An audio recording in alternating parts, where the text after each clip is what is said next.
Thank you. Good afternoon, everyone.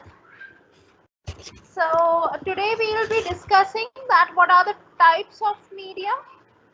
Any advertisement is passed through a media to the customers. Advertisement आपने बना ली है, customers आपके ready हैं, target audience आपने ढूंढ ली है, लेकिन वो एडवर्टीजमेंट आप अपने कस्टमर्स तक या प्रोस्पेक्ट कस्टमर्स का मतलब होता है जो आगे चल के आपके कस्टमर्स बन सकते हैं, तो उन तक कैसे पहुंचाएंगे? So that can be done on the basis of media. Media would help you to reach to your customers, and today we will discuss that what are the different types of media we can use to reach to our customers. Then we will discuss that what are their pros and cons, advantages and disadvantages. Then we will be discussing about the media scheduling, why it is important to decide a time and the place where your advertisement would be placed. And then we will be discussing the advertising agency. Okay, so this is the scope of today's lecture, and without wasting further time, let's start with the lecture. I hope my screen is visible to everyone. Okay, so now here we have the types and the classification of advertising media that can be grouped under the print media. Firstly, we have the print media where something would be written or some picture would be placed so that you can communicate with people. Okay, so it would be there in the print form.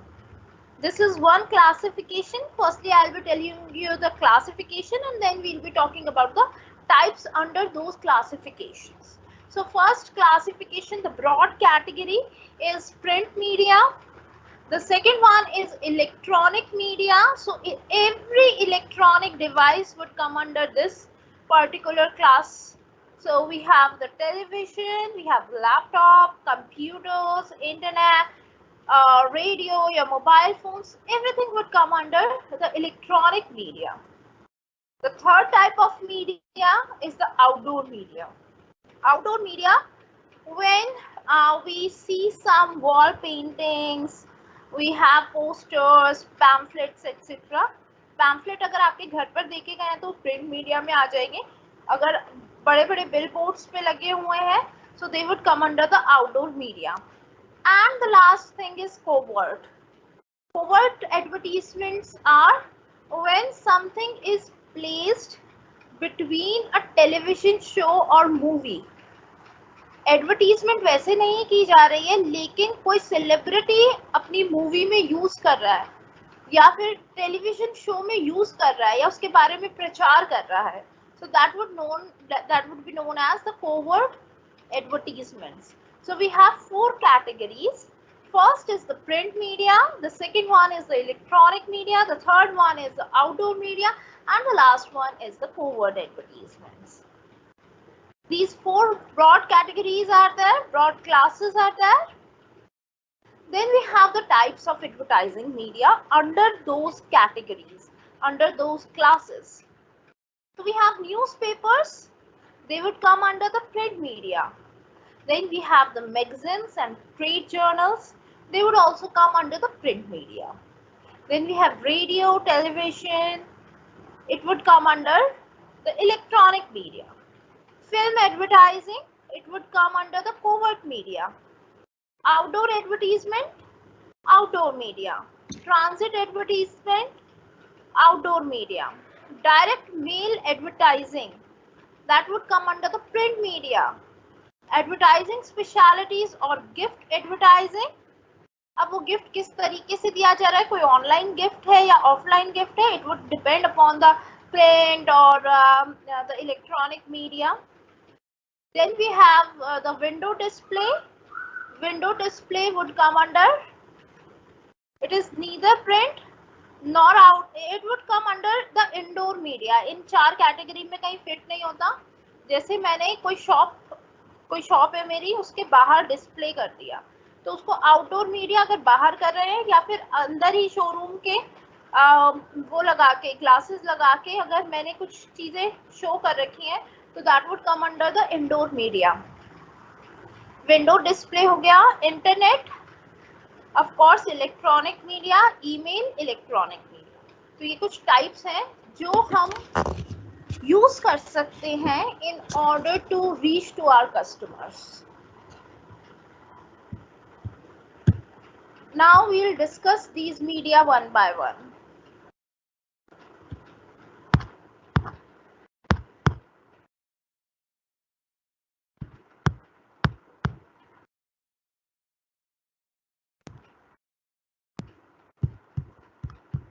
PPT का link आपको last में मिल जाएगा।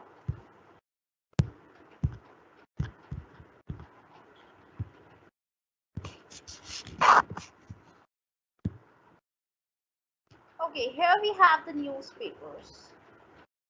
Of all the sources of media, the newspaper was considered to be the backbone of advertising program, and it remains the most powerful message carrier even today.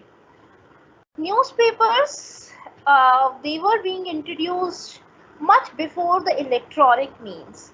So in the early times, we used to have only the newspapers as the source of advertising. So they are considered to be the backbone of advertising program because they have been there from the years. And even today, newspapers are considered to be a powerful message carrier.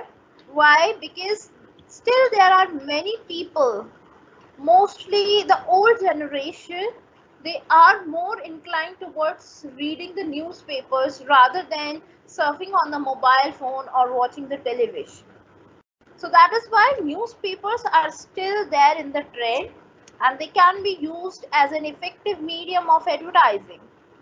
Here we have given some merits and demerits of using the newspapers. Let's have a look over them. First is, it can give wide coverage. A newspaper can be a national newspaper or a regional newspaper. So it gives you a wide coverage in comparison to other print media. Because if you want to send the pamphlets or you need to have direct mail, so आप एक limited area में भेज सकते हैं. लेकिन अगर आप advertisement newspaper में करवाते हैं तो न्यूज़पेपर जो है एक नेशनल न्यूज़पेपर हो सकता है that can have a wide coverage. So this is one merit. Second is public response is quicker. That means जैसे ही न्यूज़पेपर आज के न्यूज़पेपर में कोई एडवर्टीजमेंट आए तो आज के आज ही ज्यादातर लोग पढ़ लेंगे, क्योंकि पहले के न्यूज़पेपर या 2-3 दिन पुराने न्यूज़पेपर कोई नहीं पढ़ता.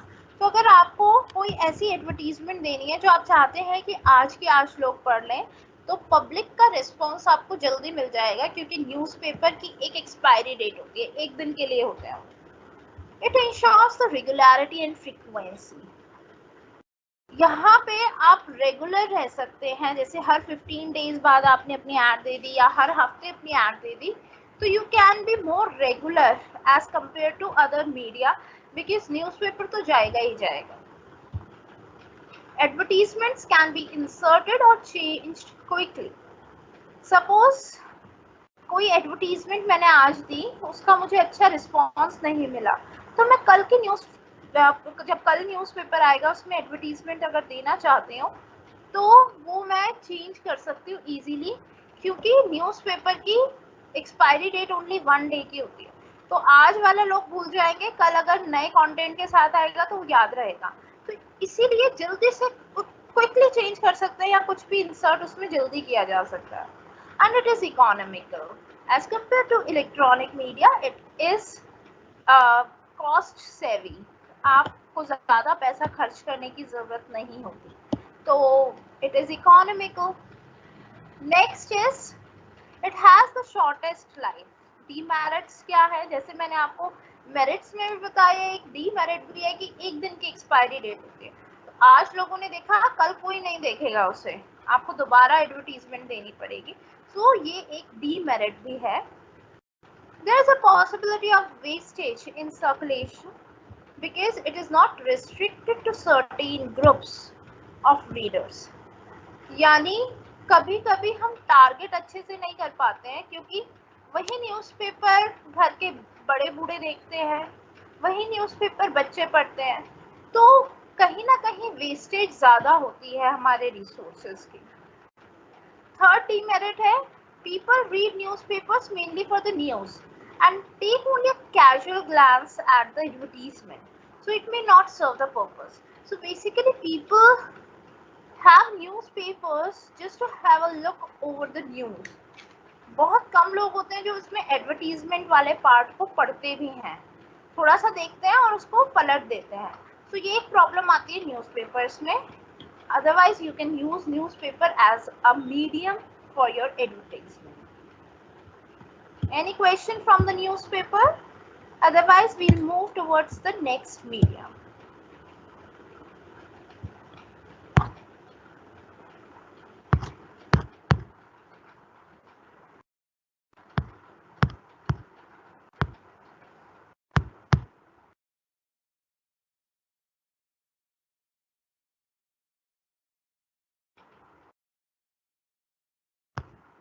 सस्पेंस एड आपकी इमोशनल अपील में आएगी।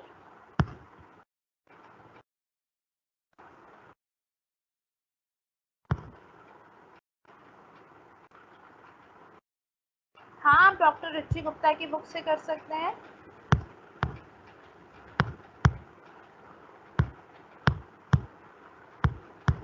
पीपीटी क्लियर नहीं आ रहे, मैं थोड़ी जूम इन कर दूंगी। चलिए नेक्स्ट मीडिया के बारे में बात करते हैं।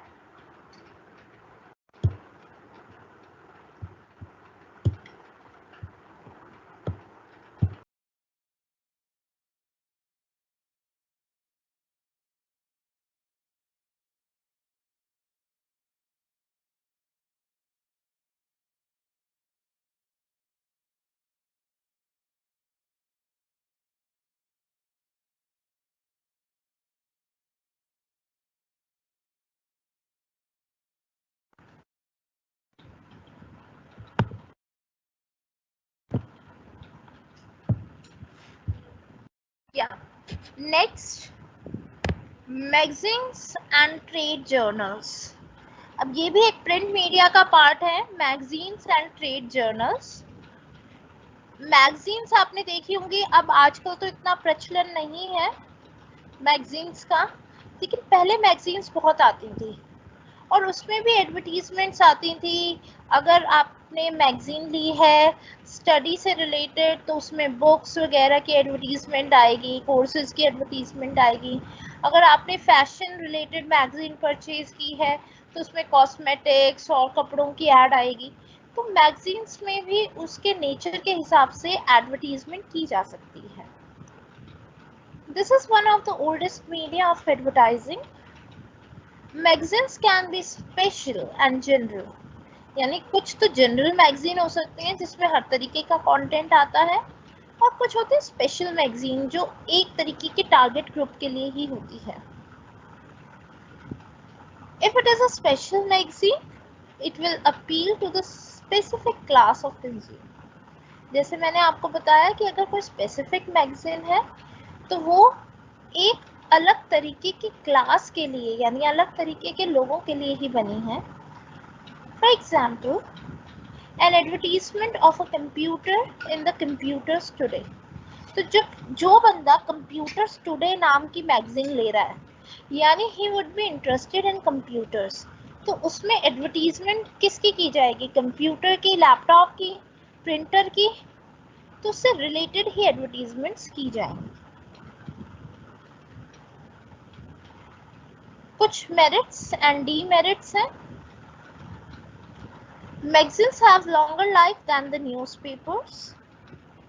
मेरिट क्या है इसका कि मैगजीन की लाइफ थोड़ी ज़्यादा होती है, जैसे मंथली मैगजीन्स होती हैं, क्वार्टरली मैगजीन्स होती हैं, तो वो लोग फिर भी कुछ ज़्यादा दिनों तक पढ़ते रहते हैं। न्यूज़पेपर लोग ज़्यादातर सिर्फ उसी दिन पढ़ते हैं और फिर उसको रद्दी में डाल देते हैं। So this is one merit. Next है magazines enjoy the national circulation. कुछ मैगजीन्स जो होती हैं वो नेशनल मैगजीन्स होती हैं और वो पूरे कंट्री में सर्कुलेट होती हैं। थर्ड है the high quality printing gives greater appeal and offers a more stable impact on the mind. आपने देखा होगा मैगजीन की प्रिंट क्वालिटी अच्छी होती है as compare to the newspapers. It has good colours, good paper design, good thickness of the paper, and the graphics are also better there. So जो उनकी printing quality होती है वो अच्छी होती है, जिसकी वजह से माइंड पे ज़्यादा अच्छे से इम्पैक्ट जाता है। जितनी अट्रैक्टिव एडवर्टीजमेंट होगी उतने ही ज़्यादा अच्छे से आपके माइंड पे इम्पैक्ट डालेगी। सो ये मेरिट्स हैं। डीमेरिट्स के बारे में बात करते हैं। It is costlier then the newspaper advertising. अब जब इतना अच्छा पेपर होगा, कलर होंगे, पेजेस होंगे, तो उसकी कॉस्ट भी ज़्यादा होगी। तो न्यूज़पेपर एडवर्टीजमेंट से महंगी होती है मैगजीन वाली। As magazines are published weekly, fortnightly, monthly, quarterly, the advertisers cannot communicate their messages as frequently as in other media. यानी मैगजीन जो है एक अगर वीकली है, क्वार्टरली है, मंथली है, तो वो एक बार आ गई तो अब वो नेक्स्ट जो उसका सब्सक्रिप्शन है, नेक्स्ट उसका जो वर्जन है, इशू है, वो बाद में ही आएगा, क्वार्टर के बाद आएगा, मंथ के बाद आएगा। यानी आप उसकी फ्रीक्वेंसी नहीं बढ़ा सकते। न्यूज़पेपर में तो आप रोज ऐड दे सकते हैं, लेकिन वहां पर आपको वेट करना पड़ेगा, तो ये भी एक डीमेरिट है। I hope merits and demerits of magazines are clear.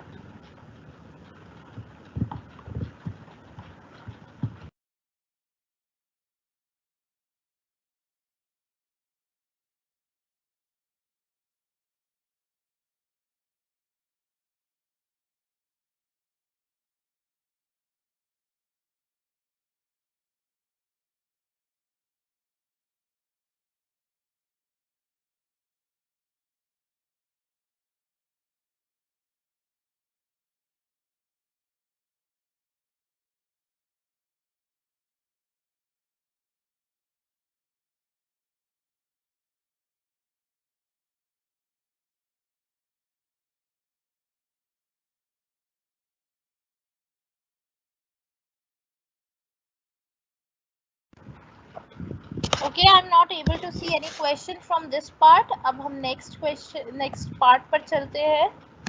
That is the next type of media, radio advertisements. थोड़ा zoom in कर देती हूँ इसमें. ये लीजिए. I hope it is clear.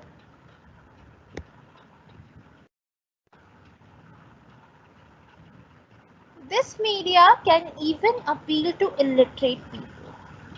यानी अभी हमने सिर्फ मैगजीन्स और न्यूज़पेपर्स की बात की थी, और मैगजीन्स और न्यूज़पेपर सिर्फ वही लोग यूज़ कर सकते हैं जिनको थोड़ा बहुत पढ़ना आता है।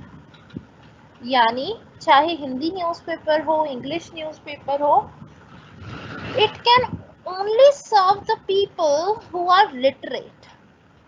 लेकिन रेडियो एडवर्टीजमेंट में ऐसा नहीं है। This media can be there for the illiterate people as well. The advertisements can be repeated in different programs to communicate with different types of the people. यानी कुछ लोग एक पर्टिकुलर टाइम पे radio सुनना पसंद करते हैं, कुछ लोग दूसरे टाइम पर। तो यहाँ पर एडवर्टाइजर ये इंश्योर कर सकता है कि बार बार उनकी एडवर्टीजमेंट को रिपीट किया जाए, ताकि वो हर तरीके के कस्टमर तक पहुंच जाए। For example, announcements in between movie songs are popular. यानी जब आपने देखा होगा कोई शो चल रहा है रेडियो पे, तो सॉन्ग्स के बीच में कुछ एडवर्टीजमेंट्स, अनाउंसमेंट्स की जाती हैं। अब अगर कोई शो पुराने गानों का आ रहा है तो हो सकता है वो ओल्ड एज पीपल के लिए हो, तो आप उनके तरीके के एडवर्टीजमेंट उस शो के दौरान दे सकते हैं। कुछ प्राइम टाइम के शोज होते हैं जो ऑफिस जाने वाले लोग जाते टाइम या आते टाइम सुनते हैं रेडियो, तो उनसे रिलेटेड एडवर्टीजमेंट उसमें दी जा सकती है। सो ये है रेडियो एडवर्टीजमेंट्स। इनके भी कुछ मेरिट्स एंड डीमेरिट्स हैं। दिस मीडिया इज इकोनॉमिकल, यानी अगर औरों से कंपेयर करें तो इसमें कॉस्ट कम आती है। A person can listen to the radio regardless of his or her activities, and so the potential audience of radio is much larger as compared to the other media. यहाँ पर radio का क्या फ़ायदा है कि लोग और कुछ एक्टिविटी करते हुए, पढ़ते हुए, ड्राइव करते हुए, कुछ और काम करते हुए रेडियो सुन सकते हैं, जो कि और किसी मीडिया में नहीं हो सकता। तो इसीलिए पेनिट्रेशन ज़्यादा हो सकता है।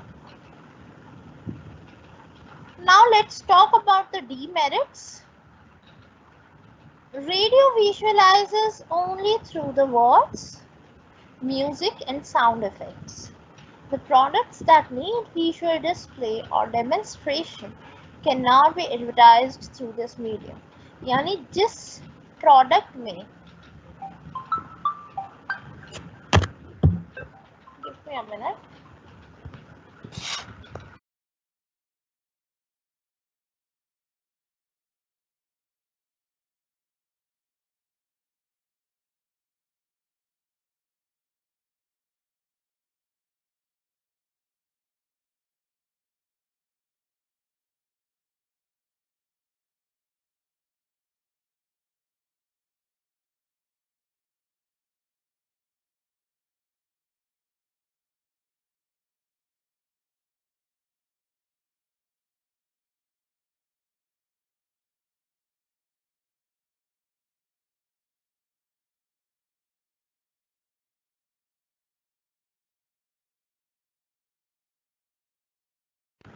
Yeah, sorry guys. As we were discussing about the demerits, जिस प्रोडक्ट को अगर विजुअलाइजेशन की नीड है, विजुअलाइजेशन यानी वो दिखाना चाहिए लोगों को ताकि वो खरीद सकें, तो इस तरीके के प्रोडक्ट के लिए radio advertisement is not suitable, because वहाँ पर सिर्फ वर्ड्स, म्यूजिक और साउंड इफेक्ट्स के थ्रू ही आप लोगों से कम्युनिकेट करते हैं। तो इसीलिए you have to make it sure that the product doesn't need the visualization. Otherwise, you would not be able to communicate clearly to your customers. Next, this media has low memory value because people remember the things they see longer than the things they hear. यानी आप कोई चीज़ सुनते हैं और आप कोई चीज़ देखते हैं, तो जो चीज़ सुनी जाती है उसकी लाइफ थोड़ी कम होती है, मेमोरी वैल्यू थोड़ी कम होती है, और जिस चीज़ को आप देखते हैं उसकी थोड़ी ज़्यादा होती है। तो जब सिर्फ आपने कुछ चीज़ को सुना है तो हो सकता है कि इसकी मेमोरी वैल्यू ज़्यादा ना रहे, आप ज़्यादा दिन तक उसको रिकॉल ना कर पाए। थर्ड है repeated messages are boring.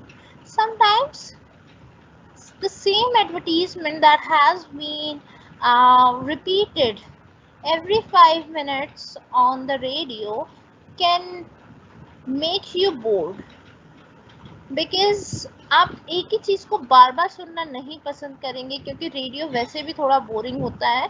You just switch to the radio just to listen the music and the songs and not the advertisement. So these advertisements are sometimes boring. Next, radio advertisements have very short life and may be missed by many listeners. Radio penetration इतना नहीं है market में. At the same time, radio लोग सिर्फ drive करते वक्त, गाड़ी में कहीं आते जाते वक्त ही सुनते हैं, और उसमें भी अब तो बहुत ऑप्शन आ गए हैं. You can play the YouTube, you can use your pen drive for songs. तो इसका पेनिट्रेशन कम होता जा रहा है और उसकी बहुत शॉर्ट लाइफ भी होती है. जब आप कोई चीज़ सुनते हैं तो उसकी शॉर्ट लाइफ होती है और बहुत सारी लोग जो है उसे मिस भी कर सकते हैं, क्योंकि बहुत सारे लोग रेडियो नहीं सुनते हैं या सिर्फ एक ही टाइम पे सुनते हैं या फिर चला हुआ होता है लेकिन उस पर ध्यान नहीं देते हैं। तो ये डीमेरिट्स है रेडियो एडवर्टीजमेंट के। Now we'll be talking about the most famous media of advertising, that is television advertisements. In India, the television was first commissioned in 1959 and the commercial telecasting started only in 1976 and the color transmission in 1982. This is specialized media as it provides a scientific synchronization of sound, light, motion, color and immediacy that no other medium does except film. यानी television एक ऐसा medium है that has everything, यानी यहाँ पर sound भी है, light भी है, मोशन भी है, कलर भी है और इमीडिएसी भी है, यानी कुछ चीज़ें लाइव भी आ सकती हैं, इमीडिएट रिस्पॉन्स भी है। तो यानी इस तरीके की चीज़ किसी और मीडियम पे पॉसिबल नहीं है and that is why it is known as one of the most effective media of advertising. Now let's talk about its merits and demerits. Here we have given some merits. This medium is an ideal medium to show the products, its uses, and the products can also be demonstrated. That means यहाँ पर product आपको दिखाया जा सकता है, उसके uses easily बताए जा सकते हैं और प्रोडक्ट को डेमोन्स्ट्रेट यानी वो कैसे यूज होगा, कैसे काम करेगा, वो डेमोन्स्ट्रेशन भी किया जा सकता है ताकि लोग ज़्यादा से ज़्यादा अट्रैक्ट हो और आपके प्रोडक्ट को खरीदें. Next, the television presents things and events as they happen and so advertisements are more creative and persuasive. यानी टेलीविजन जो है वो कोई भी घटना को एज इट इज़ दिखाने की क्षमता रखता है एंड इसीलिए एडवर्टीजमेंट्स जो होती हैं वो ज़्यादा क्रिएटिव होती हैं. उसमें जैसे हमने कल पढ़ा था कि अलग अलग कॉपीज़ यूज़ की जाती हैं, कोई स्टोरी बनाई जा सकती है, किसी सेलिब्रिटी को यूज़ किया जा सकता है जो रेडियो में या प्रिंट में इतना पॉसिबल नहीं होता है. So that is why the advertisements are more creative and persuasive. Next, message and geographical selectivity is possible. यानी कहीं पे भी मैसेज जो हमें देना है वो हम सेलेक्ट कर सकते हैं कि किस लैंग्वेज में होना चाहिए. अगर कोई रीजनल चैनल है तो वहाँ पे उसकी रीजनल लैंग्वेज में हो सकता है. अगर कोई नेशनल टेलीविज़न है चैनल है तो आप उस पर वहाँ की नेशनल लैंग्वेज में दे सकते हैं और इंटरनेशनल में भी आप डिसाइड कर सकते हैं कि किस लैंग्वेज में देना है या कैसे मैसेज देना है. Similarly, geographical selectivity is possible. यानी आप सेलेक्ट कर सकते हैं कि किस एरिया में ये दिखाया जाना चाहिए और किस में नहीं. जैसे आपने देखा होगा कि कुछ रीजनल चैनल्स होते हैं, वो ज़्यादातर उसी एरिया में चैनल आते हैं और उसी एरिया की एडवर्टीजमेंट जो है वो की जाती है. तो यहाँ पर ये भी पॉसिबल है. डीमेरिट्स क्या है?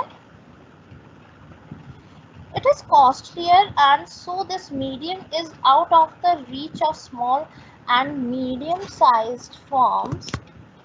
यानी ये थोड़ा महंगा है as compared to radio, magazine and a newspaper. Television is bit costlier. तो जो small and medium sized firms हैं वो इसको यूज़ नहीं करती हैं.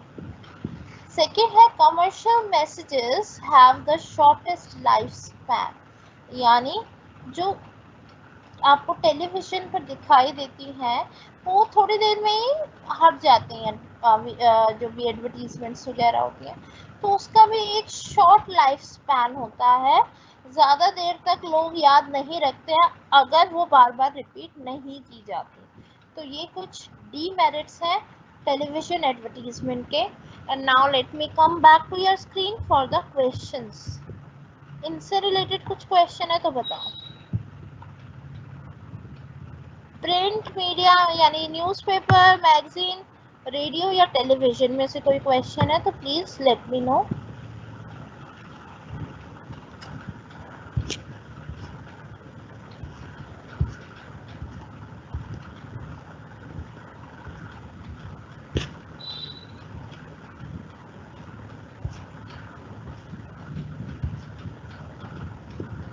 यस, एडा मॉडल है सिलेबस में।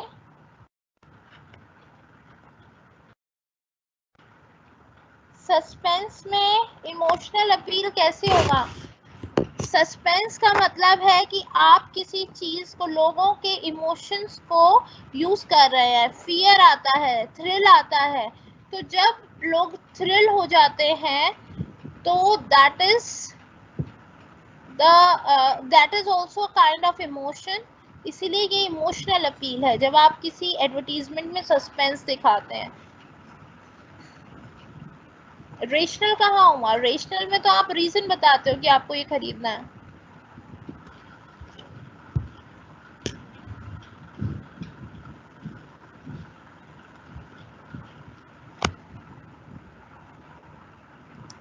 रेडियो इकोनॉमिकल है, लेकिन मैंने ये नहीं कहा कि as compare to newspaper.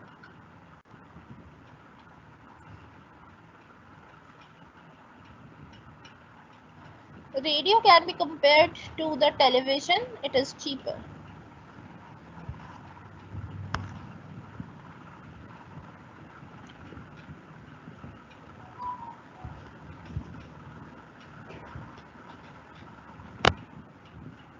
Exam में जितना पूछा जाएगा उतना ही एक्सप्लेन करना है, ज़रूरी नहीं है कि सारे पूछे जाएंगे, हो सकता है सिर्फ प्रिंट मीडिया पूछ लिया जाए, सिर्फ इलेक्ट्रॉनिक पूछ लिया जाए।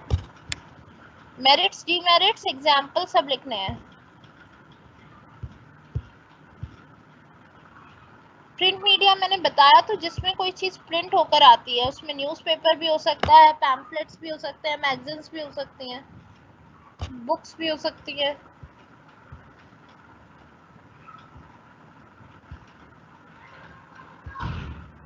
सिलेबस एक बार पढ़ लो आप, उसमें एडा मॉडल भी लिखा है, डैगमार मॉडल भी लिखा है।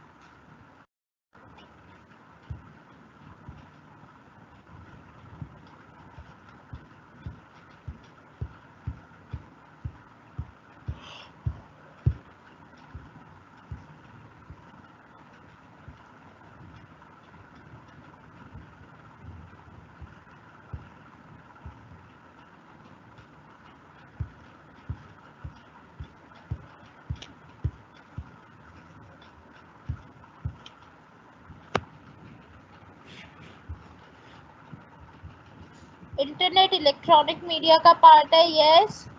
ह्यूमर जो है वो इमोशनल अपील में आएगा, क्योंकि ह्यूमर भी एक इमोशन है, हंसना भी एक इमोशन है। किसी चीज़ पे आप हंसते हैं तो आप उसकी तरफ अट्रैक्ट होते हैं।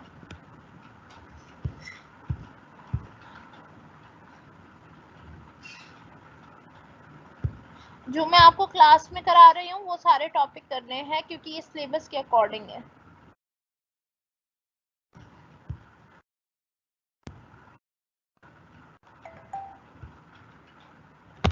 चलिए अब हम नेक्स्ट चलते हैं।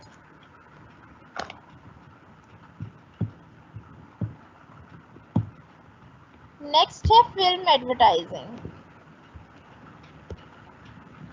Business units prepare short films or slides which are shown before the start of a regular movie show or during the intermission.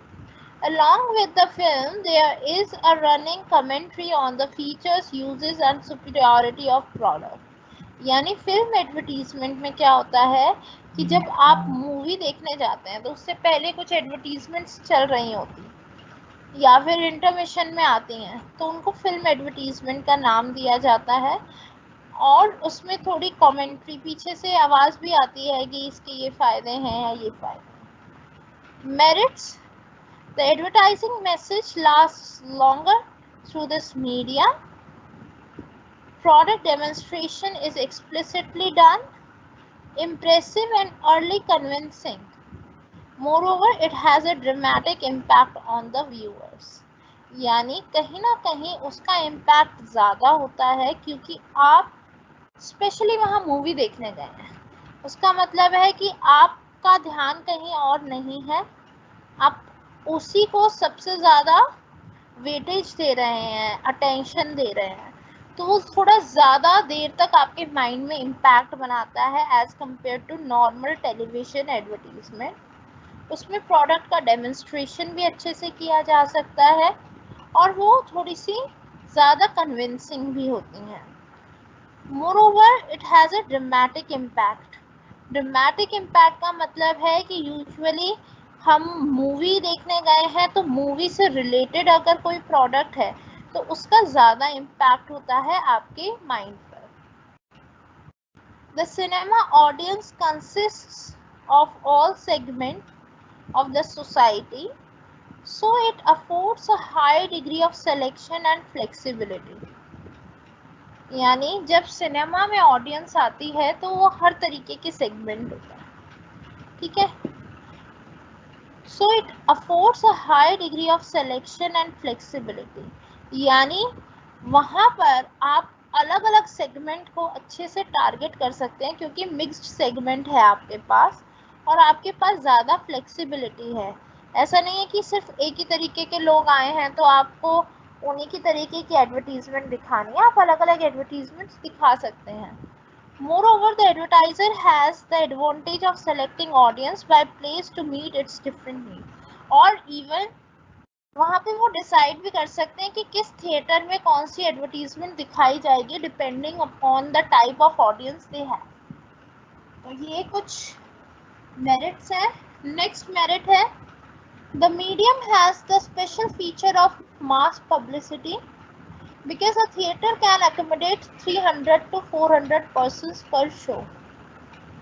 यानी एकदम से ज़्यादा पब्लिसिटी की जा सकती है क्योंकि 300 से 400 लोग आपकी एडवर्टीजमेंट को उसी टाइम पर देख रहे हैं।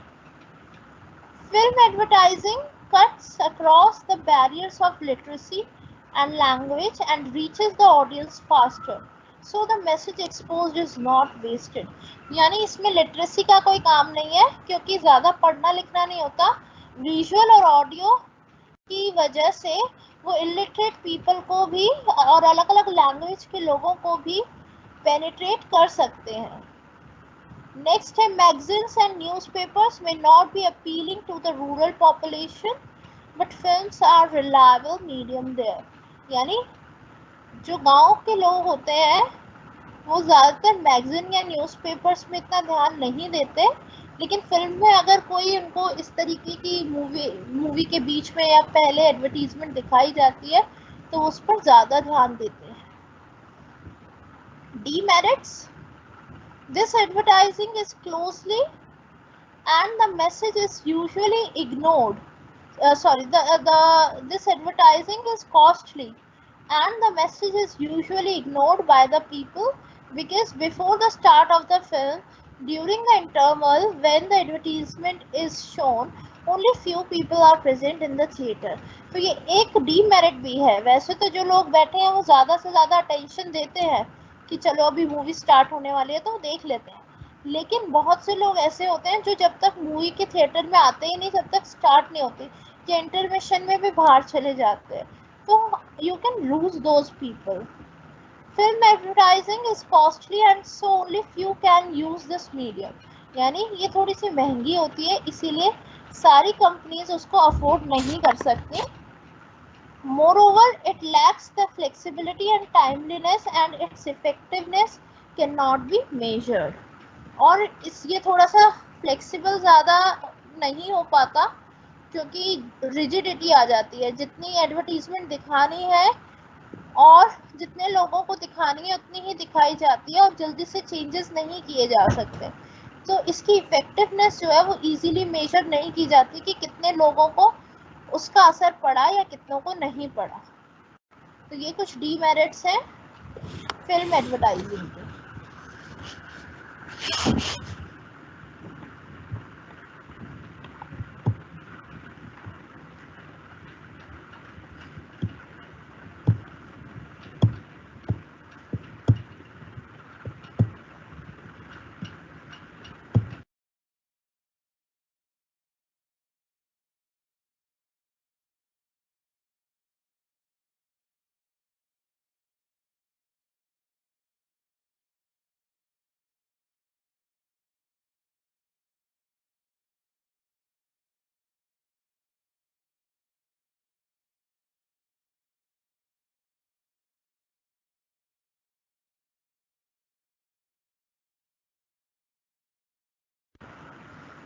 नेक्स्ट एडवर्टाइजिंग की बात करते हैं। This is outdoor advertising.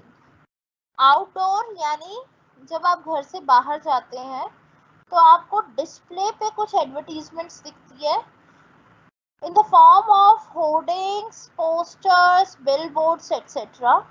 उसको हम आउटडोर एडवर्टाइजिंग का नाम देते हैं। This is also known as the position और इनडायरेक्ट एडवर्टाइजिंग। इसको हम इनडायरेक्ट या पोजिशन एडवर्टाइजिंग भी कहते हैं। This media reaches people when they are outdoors, यानी जब आप घर पर नहीं हैं, जब आप तक पहुंचने का ये एक जरिया है।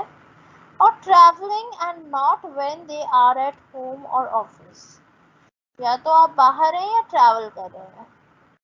Here the advertising message is not delivered to the audience like in print or the broadcast media, but it is placed in a strategic location where it is exposed to the audience on the move. यानी ये एक एक करके audience तक पहुंचाई नहीं जाती। जैसे रेडियो है, टेलीविजन है, प्रिंट है, तो एक एक करके अपने ऑडियंस तक पहुंचते हैं खुद।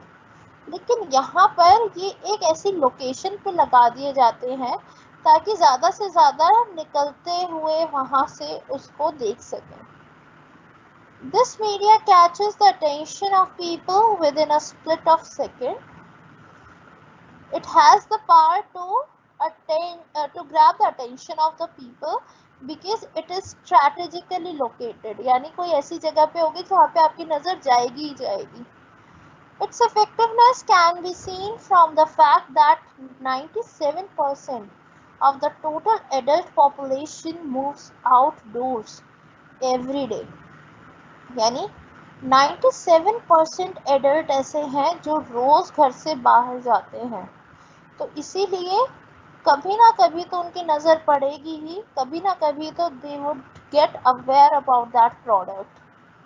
पोस्टर्स, इसमें क्या क्या आता है? Posters, painted displays, electrical science, travelling displays. Travelling या ट्रांजिट डिस्प्ले आपने देखा होगा, जैसे मेट्रो है या फिर किसी ऑटो रिक्शा के पीछे ऐड दे रखी है। And sky writing. Sky writing India में अभी इतना पॉपुलर नहीं है, बाहर की कंट्रीज में है, जिसमें कोई हेलीकॉप्टर के थ्रू वाइट कलर से स्काई में लिखा जाता है। तो इंडिया में इतना है नहीं, but that is also kind of outdoor advertising. या फिर आपने देखा होगा बड़े बड़े बलून लगे होते हैं जिस पे एडवर्टीजमेंट की जाती है। पहले पोलियो के होते थे बड़े बड़े बलून, उस पे लिखा होता था कि ये वाले दिन पोलियो की दवाई पिलाई जाए। तो that is also a type of outdoor advertising. अब इसके मेरिट्स डिस्कस कर लेते हैं। This medium maintains the continued appeal for a longer period of time and is open to all classes of the society without any expenditure on their part. Through frequency and repetition, it can achieve the penetration.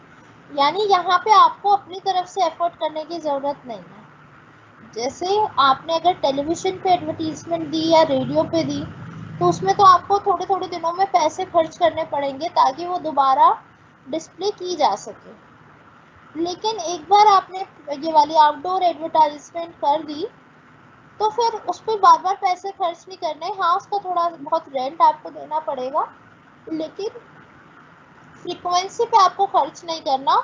लोग खुद जितनी बार वहां से जाएंगे उतनी बार expose होंगे। तो now it is there with the audience कि वो कितनी बार वहां से गुजरते हैं। नेक्स्ट पॉइंट है, this medium has greater flexibility with regard to the area, time and individual requirement.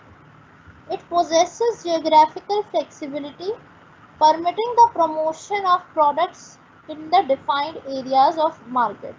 यानी आपको geographical flexibility मिल गई कि इस एरिया में अगर इस प्रोडक्ट की नीड ज़्यादा है या कोई लोकलाइज्ड मार्केट है, तो आप वो बिल बोर्ड्स के थ्रू एडवर्टाइजमेंट कर सकते हैं और वहाँ के जो जियोग्राफिकल एरिया के लोग हैं, एक डिफाइंड एरिया के लोग उस पर एक्सपोज होंगे। नेक्स्ट है, outdoor advertising has a variety of media vehicles to carry the message.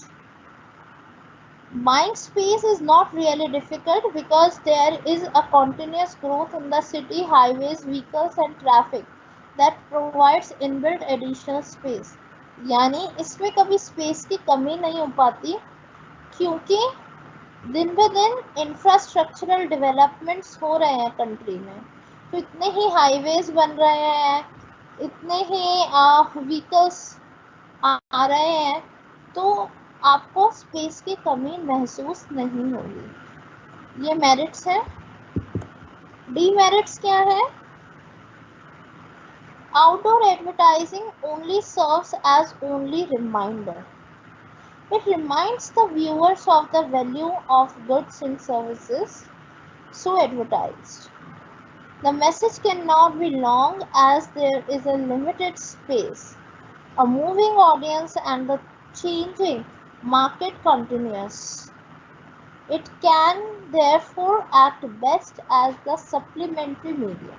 यानी आउटडोर अपने आप में एक स्टैंड अलोन मीडिया नहीं हो सकता, बल्कि एक रिमाइंडिंग मीडिया हो सकता है, क्योंकि लोग आते जाते इतनी जल्दी ध्यान नहीं दे पाते, तो उनको ऑलरेडी थोड़ा आइडिया होना चाहिए उस प्रोडक्ट के बारे में, और जब ये ज़्यादा कारगर है। अगर आप किसी नए प्रोडक्ट की एडवर्टीजमेंट करोगे तो हो सकता है लोगों की अटेंशन इतनी जल्दी इस पर ना आए, तो ये एक इसका डीमेरिट है। नेक्स्ट है, it is impossible to measure the result of outdoor media.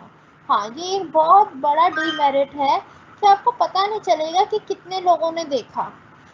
Radio, television, magazine, newspaper, इन सब की, या फिर फिल्म एडवर्टाइजिंग की भी बात करूं, तो हम कहीं ना कहीं काउंट कर सकते हैं कि कितने लोगों ने देखा रीच के थ्रू। लेकिन आप आउटडोर मीडिया को काउंट नहीं कर सकते कि कितने लोग वहां से गुजरे या कितनों की नज़र पड़ी। तो इसीलिए यहाँ पर थोड़ा सा मुश्किल होता है ये पता लगाना कि क्या इसका रीच था या उसको इवैल्यूएट करना। ये दो डीमेरिट्स हैं।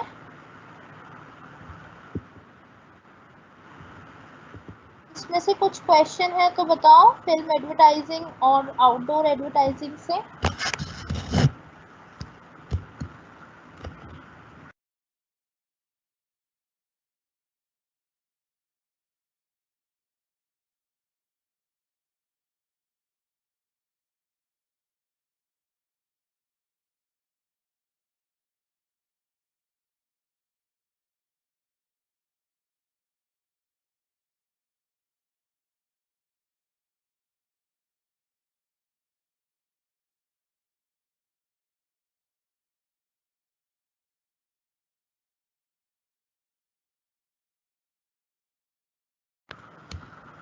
एक क्वेश्चन है कि ट्रेड जर्नल क्या होता है। ट्रेड जर्नल यूजुअली जैसे कुछ बिजनेसमैन के पास आता है जब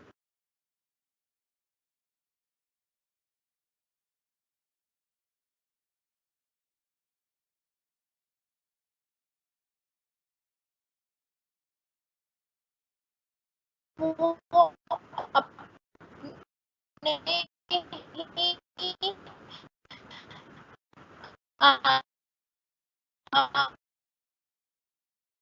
अपने बिजनेस में कुछ, तो वो उसमें उन्हीं की इंफॉर्मेशन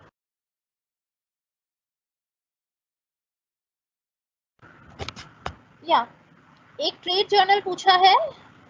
सो ट्रेड जर्नल, जब बिजनेसमैन के पास कुछ जर्नल्स आते हैं ताकि वो डील कर सकें अलग अलग सप्लायर्स से, तो उसमें उनके कोटेशंस होते हैं, कितना मटेरियल सप्लाई किया जाएगा, क्या क्या चीज़ें इम्पोर्टेंट हैं। तो इस तरीके की मैगजीन जो होती हैं उनको ट्रेड जर्नल्स कहा जाता है।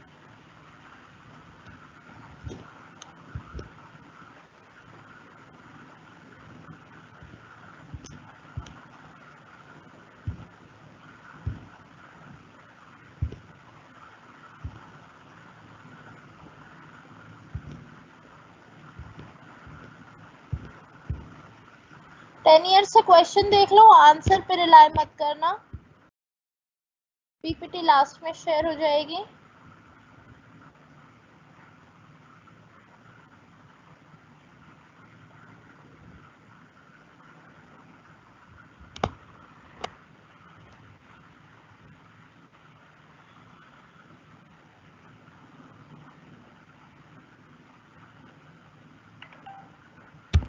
आप मुझे 2 मिनट का टाइम दीजिए, मैं आपकी इकोनॉमिक्स की क्लास के बारे में बात करती हूँ।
चलिए अब हम दोबारा डिस्कस करते हैं। एसओएल में मैंने इन्फॉर्म कर दिया है, वो बताएंगे कि आपकी क्लास है या नहीं है economics.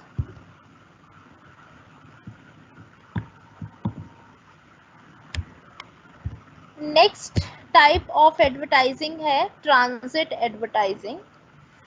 These are also known as traveling displays। तो ट्रांजिट एडवर्टाइजिंग और ट्रैवल एडवर्टाइजिंग एक ही बात है। It stands for all types of advertising signs or displays used in trains, buses, cars, autos, trucks, etc. तो यानी कोई भी ट्रांसपोर्टेशन व्हीकल के पीछे या उसके अंदर, आपने देखा होगा मेट्रो पे एडवर्टीजमेंट्स होती हैं, अंदर भी एडवर्टीजमेंट होती है, बाहर भी बसेस में होती है, ऑटोज में होती है, कार्स में होती है, कैब्स पे होती है एडवर्टीजमेंट। सो वो सारी ट्रांजिट एडवर्टाइजिंग के अंदर ही आएगी। एंड जो भी टर्मिनल्स और स्टेशंस पे होती है so that would also come under the transit advertising, कि आप किसी स्टेशन पे गए, एयरपोर्ट पे गए, वहां पर कोई ऐड की गई है, वो भी ट्रैवल या ट्रांजिट एडवर्टाइजमेंट के अंडर आएगा. Merit and demerits, it is economical and can cover the wide geographical area, क्योंकि वहाँ पे भी लोगों का काफ़ी एक्सपोजर होता है और लोग यूजुअली वेट कर रहे होते हैं अपने व्हीकल के लिए, या फिर व्हीकल के अंदर होते हैं तो उनके पास इतना ज़्यादा कुछ होता नहीं है, तो दे पे अटेंशन, इसीलिए वाइड जियोग्राफिकल एरिया भी वो कवर कर लेती हैं. जैसे अगर मेट्रो में किया है तो मेट्रो यहाँ से लेके अगर सपोज हुडा सिटी सेंटर तक जा रही है तो वहाँ तक के सारे लोगों को सारे लोग एक्सपोज होंगे उसके लिए. तो this is one merit. Economical है, इतना ज़्यादा खर्चा नहीं आता है. This medium can reach pedestrians and travellers and so has a high readership ability. मैंने आपको बताया कि जो लोग चल रहे हैं, आते जाते लोग हैं, ट्रैवलर्स हैं, उन तक इजीली पहुंच सकते हैं और उनकी ज़्यादा रीडरशिप एबिलिटी होती है, क्योंकि हम जब बोर हो रहे होते हैं, मेट्रो में होते हैं, तो यूजुअली पढ़ ही लेते हैं क्या है. Demerits, smallness in size and the problem of space availability are the limitation. तो कहीं ना कहीं हम सारी चीज़ें, सारी इंफॉर्मेशन लिमिटेड स्पेस में नहीं दे पाते, जो इसका एक डीमेरिट है. नेक्स्ट है direct mail advertisement. This is the advertising medium wherein the advertiser sends messages directly to the target customers by mail. यानी मेल करके, मैं ईमेल की बात नहीं कर रही हूँ, मेल की बात कर रही हूँ. तो मेल के थ्रू जब जैसे आपके पोस्ट बॉक्स में कोई मेल आया, कोई पैम्फलेट आया है, किसी चीज़ की एडवर्टीजमेंट के लिए आया है, तो वो डायरेक्ट मेल कहलाती है. The message may be mailed in variety of forms. कैसे कैसे वो मेल किया जा सकता है? वो लेटर की फॉर्म में हो सकता है, वो सर्कुलर की फॉर्म में हो सकता है, वो ईमेल की फॉर्म में हो सकता है, इलेक्ट्रॉनिक भी हो सकता है. यानी फिर हम उसको इलेक्ट्रॉनिक मीडिया में भी ले जा सकते हैं. कैटलॉग्स हो सकते हैं, फोल्डर्स हो सकते हैं, ब्रोशर्स हो सकते हैं, एटसेट्रा. मेरिट्स क्या है?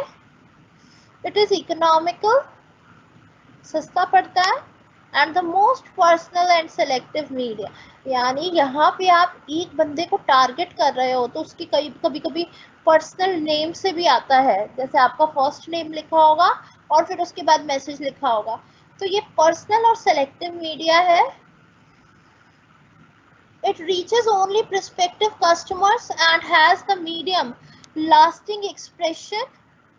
तो यहाँ पर जब आपको पर्सनली कोई चीज भेजी जाती है तो आप उस पे, सॉरी मैं दूसरे पॉइंट पर आ गई I guess. It reaches only prospective customers and has the minimum amount of waste in the circulation. यानी ये लोगों पे डायरेक्टली पहुंचता है. तो पहले हम ऑडियंस का पता लगाते हैं कि कौन इंटरेस्टेड हो सकता है और फिर ही उनको इसकी जानकारी देते हैं, तो इसमें वेस्टेज जो है वो कम होती है. The advertisement copy can be very flexible and can provide detailed information about the product or service, creating a lasting impression. यानी जब कोई चीज़ आपके घर आएगी तो आप उसको खोल लेंगे, अच्छे से पढ़ेंगे, तो उसका ज़्यादा अच्छा इम्प्रेशन होता है. Its effectiveness is measurable and it has maximum personal appeal. तो जिस चीज़ में ज़्यादा पर्सनल अपील होती है उसको ज़्यादा अच्छे से हम मेजर कर सकते हैं, क्योंकि मुझे पता है कि मैंने 10 लोगों को या 20 लोगों को भेजा है और अब उनमें से कितने लोगों ने खरीदा है, तो उसका इफेक्टिवनेस को हम इजीली मेजर कर सकते हैं. नेक्स्ट है demerits. The message has to be brief and can not be confidential. यानी यहाँ पे कॉन्फिडेंशियल नहीं रह सकता मैसेज, और उसको छोटे में ही लिखना ज़रूरी है. बहुत बड़ी कहानी लिख के भेजेंगे तो कोई नहीं पढ़ेगा. So it may not turn out to be attractive as expected. तो और उसमें इतने पिक्चर्स वगैरह यूज़ नहीं होते, ऑडियो यूज़ नहीं होते, तो वो इतना अट्रैक्टिव नहीं होता. It is difficult to prepare an up to words mailing list as continuous changes are required. So business firms are now issuing private journals to inform customers about their new arrivals periodically. For example, Food World has its private journal, The Food Worlder. यानी mailing list maintain करना थोड़ा मुश्किल होता है क्योंकि लोगों का address change हो जाता है, कभी कुछ चेंज हो जाता है। तो लोग क्या करते हैं कि अपने जर्नल्स बना लेते हैं और जर्नल्स को सर्कुलेट कर देते हैं कि एक एक बंदे को भेजने की बजाय उसके नाम से वो यूजुअली वैसे ही सर्कुलेट कर लेते हैं ताकि जो भी पढ़ेगा उसको उनके न्यू प्रोडक्ट्स की जानकारी हो सके। The last demerit is this medium has only limited coverage and is useful for advertising to a small and known group. यानी इसकी लिमिटेड कवरेज है, कितने लोगों को आप नाम से उनके एड्रेस पे भेज पाएंगे, ज़्यादा पॉसिबल नहीं है। इसीलिए जब आपको किसी छोटे से एरिया में ही एडवर्टीजमेंट करनी हो तो वहाँ पे ये तो कारगर है, otherwise it can not serve the mass people. समझ आया?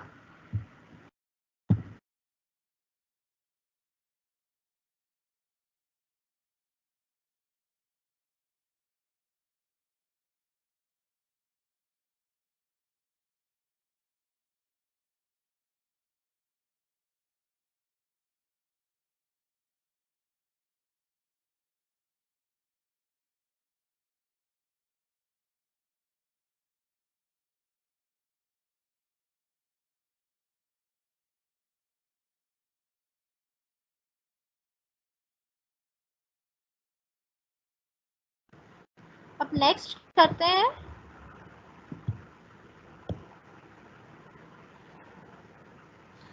एडवर्टाइजिंग स्पेशलिटीज और gift advertising. This is a medium that employs the use of useful articles known as advertising specialities or gift novelties, which are imprinted with the name, address, and the sales message of the advertiser. For example, pen, keychains, diaries, ashtrays, etc. तो जब आप कुछ किसी तरीके का gift लोगों को देते हैं, जैसे सैंपल दे दिया कोई, या पेन दे दिया, या कोई की चेन दे दिया और उस पर अपनी एडवर्टीजमेंट करते हैं, तो वो गिफ्ट एडवर्टीजमेंट कहलाती है। जैसे आपने देखा होगा शादियों में वो आती है, भाजी आती है, उसके साथ की चेन्स होते हैं जिसपे नाम लिखा होता है भाजी वाले का। So that is also a kind of gift advertising, जिसमें किसी पेन या की चेन या डायरी या इस तरीके की चीज़ों पे अपनी एडवर्टीजमेंट की जाती है।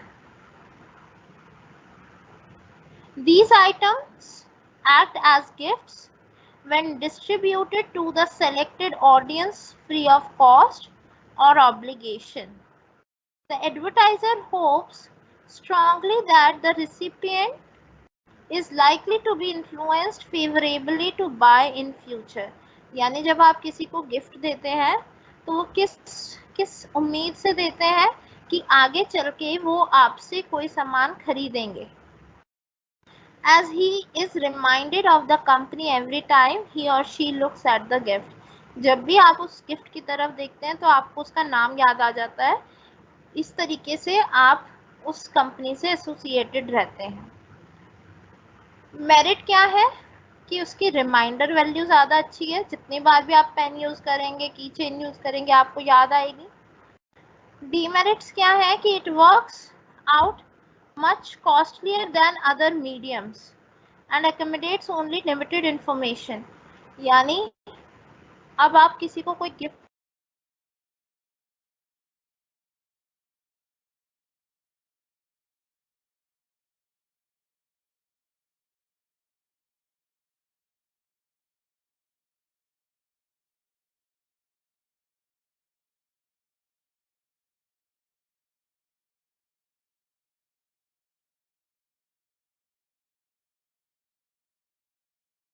दे रहे हैं, महंगा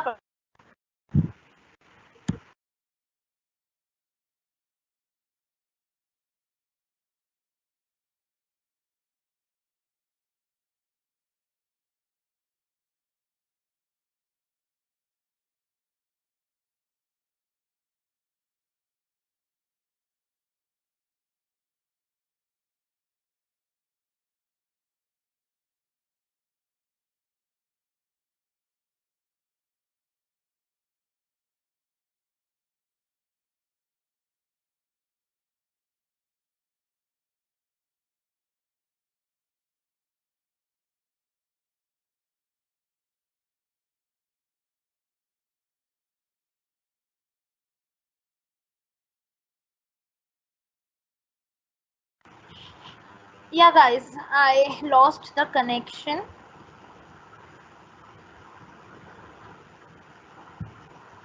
We were discussing upon the demerits.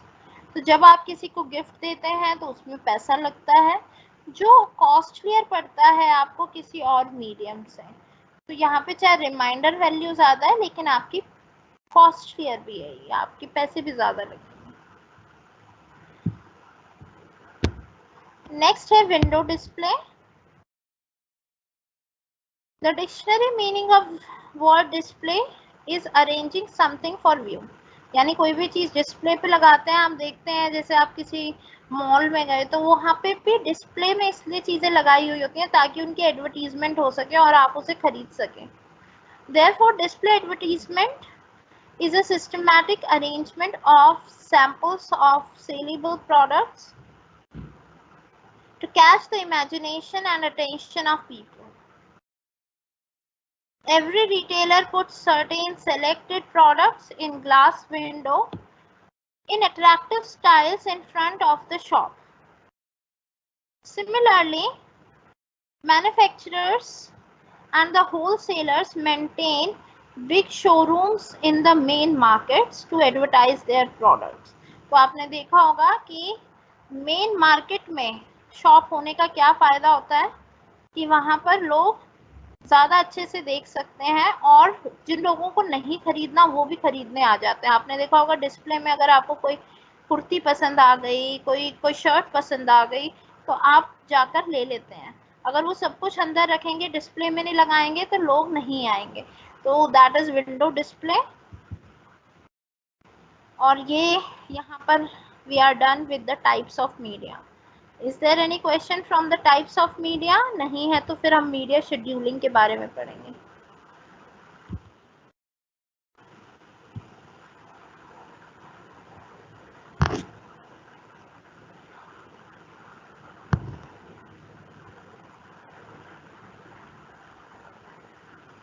Rahul Upadhyay, yes, it is impossible to measure the result in outdoor media because you would not be able to know that how many people actually paid attention to your hoarding or your billboard.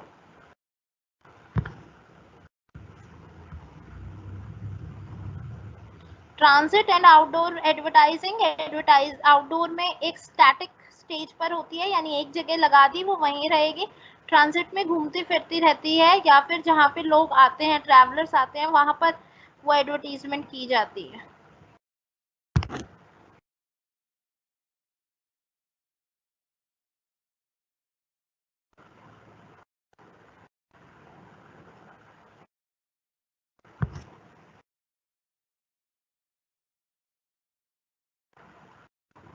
हाँ, आपके syllabus में personal salesmanship भी है जो कल से या next class से शुरू हो जाएगा।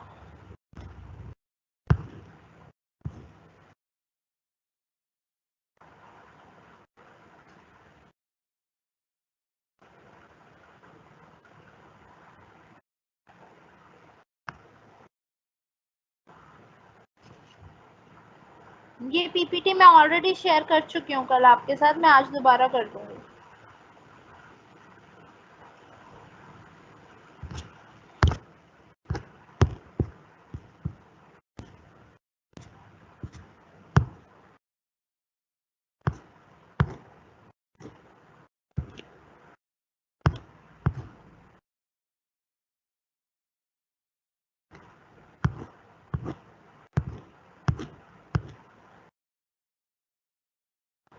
Second demerit of direct mail. मैं डायरेक्ट मेल पर जाके देखती हूँ सेकेंड डीमेरिट क्या था।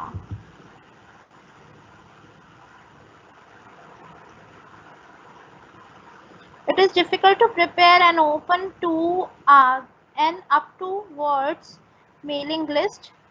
यानी जब आप डायरेक्ट मेल करते हैं तो आपके पास सबके एड्रेस होने ज़रूरी हैं और ये बहुत मुश्किल है कि सबके एड्रेस आपके पास एट द सेम टाइम हो और वो ठीक भी हो, क्योंकि थोड़े थोड़े दिनों में ये एड्रेस चेंज भी हो सकते हैं।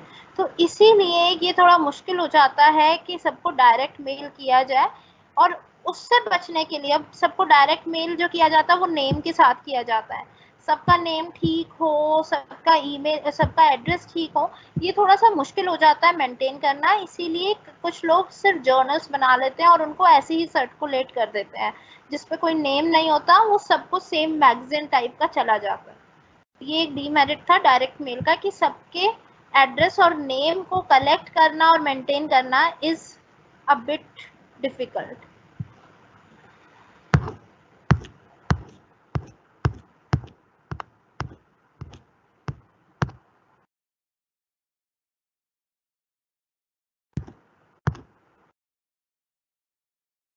अभी 2:30 तक तो देखो, मेरी बात तो हो गई एसओएल में। वो कह रहे हैं कि अभी हम देखते हैं कि कौन सा ग्लिच है, क्यों क्लैश हो रही है। तो अभी 2:30 तक तो अटेंड करो क्लास, जब तक कॉल आ जाएगी मेरे पास।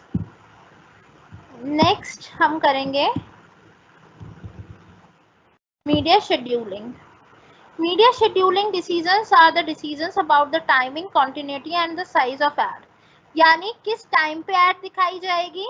सपोज पहले मैंने मीडिया डिसाइड कर लिया कि मुझे किसके थ्रू अपनी एडवर्टीजमेंट दिखानी है। सपोज मैंने चूज किया टेलीविजन, कि टेलीविजन पे मैं ऐड दूंगी। अब मुझे डिसाइड करना है मीडिया शेड्यूलिंग। मीडिया शेड्यूलिंग में क्या होगा, टाइम, पहले टाइम डिसाइड करूंगी किस टाइम मेरी ऐड आएगी। फिर मैं कॉन्टिन्यूटी देखूंगी, यानी एक दिन में 4 बार आएगी या 40 बार आएगी, फ्रीक्वेंसी देखी जाएगी। और फिर साइज देखा जाएगा कि 1 मिनट की ऐड होगी या 30 सेकेंड की ऐड होगी। तो ये मीडिया शेड्यूलिंग कहलाता है। मीडिया शेड्यूलिंग स्ट्रैटेजीज यहाँ पे कुछ लिखी हुई है, स्ट्रैटेजीज जो एक एक करके हम पढ़ेंगे। पहली है bursting strategy. In this strategy, advertising will be done heavily during a particular period of time according to the plan. For example, a company when introduces a new product in a new market with a specified period of time, this strategy specially is used by the company. यानी आपने देखा होगा किसी किसी match के दौरान या किसी सीजन में, या बहुत गर्मी हो रही है जब, तो एकदम से किसी चीज की बहुत ज्यादा एडवर्टीजमेंट्स आती हैं। हर 2 मिनट में उसकी एडवर्टीजमेंट आ रही है, हर 2 मिनट में। That is known as the bursting strategy, जिसमें आप एक पॉइंट ऑफ टाइम पे, एक पीरियड ऑफ टाइम पे बहुत ज़्यादा जल्दी जल्दी बहुत कॉन्टिन्यूटी में एडवर्टीजमेंट करते हैं। फिर है burst हियाटस flight strategy. It is specially used for seasonal products.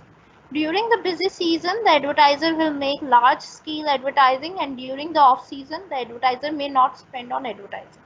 यानी ये सिर्फ सीजनल एडवर्टीजमेंट्स के लिए है। जैसे विंटर सीजन में वूलन क्लोथ्स की एडवर्टीजमेंट आएगी, या फिर आपने देखा होगा फेयर एंड लवली की एड जो आती है, विंटर में विंटर वाली की आती है, समर में समर वाली की आती है। तो उसका मतलब है बर्स्ट हियाटस फ्लाइट स्ट्रैटेजी, जो एक पर्टिकुलर सीजन में ही उसकी एडवर्टीजमेंट दी जाए, ऑफ सीजन में ना दी जाए। नेक्स्ट है flight strategy. This strategy is used for the product whose selling remains uniform throughout the year and advertising schedule is distributed throughout the year. यानी जो पूरे साल सेम तरीके की एडवर्टीजमेंट करते हैं, ऐसा नहीं है कि ये सीजन ज्यादा उस सीजन कम, पूरे साल यूनिफॉर्मिटी बनी रहती है, उसको फ्लाइट स्ट्रैटेजी कहा जाता है. Pulsing strategy. In pulsing strategy, regular advertising will be made for 2 or 3 weeks, followed by the low advertisement for a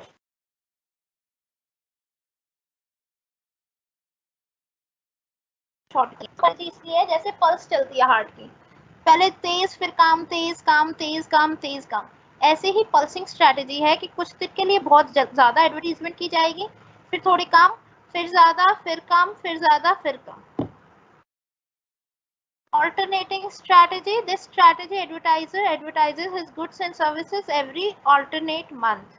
यानी हर मंथ एक छोड़ के एक एडवर्टीजमेंट की जाती है. Steady strategy. In this strategy, the advertiser spends a fixed amount of money every month it can be of any amount which is been decided for the advertisement, यानी हर मंथ एक फिक्स्ड अमाउंट को spend किया जाता है advertisement के लिए. It is more like the uniform strategy और द फ्लाइट स्ट्रैटेजी. नेक्स्ट है step down strategy. Under this strategy, as the season approaches, there is a heavy advertising. Advertising is reduced when the season starts decline होना चाहिए. For example, when rainy season approaches, a lot of companies give advertisements related to the rainy shoes. ये seasonal advertisement की तरह ही है. Step down strategy भी उसको कह सकते हैं कि धीरे धीरे कम कर देना.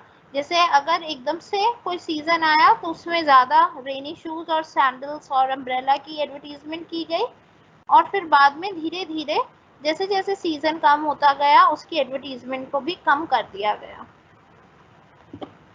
वहां पर सिर्फ सीजन में की जाती थी, यहाँ पे सीजन में भी की जाती है, ऑफ सीजन में भी, लेकिन ऑफ सीजन में कम की जाती है और सीजन में ज्यादा की जाती है. और लास्ट है teaser step up strategy. In this strategy, advertisement starts on low scale when the season begins.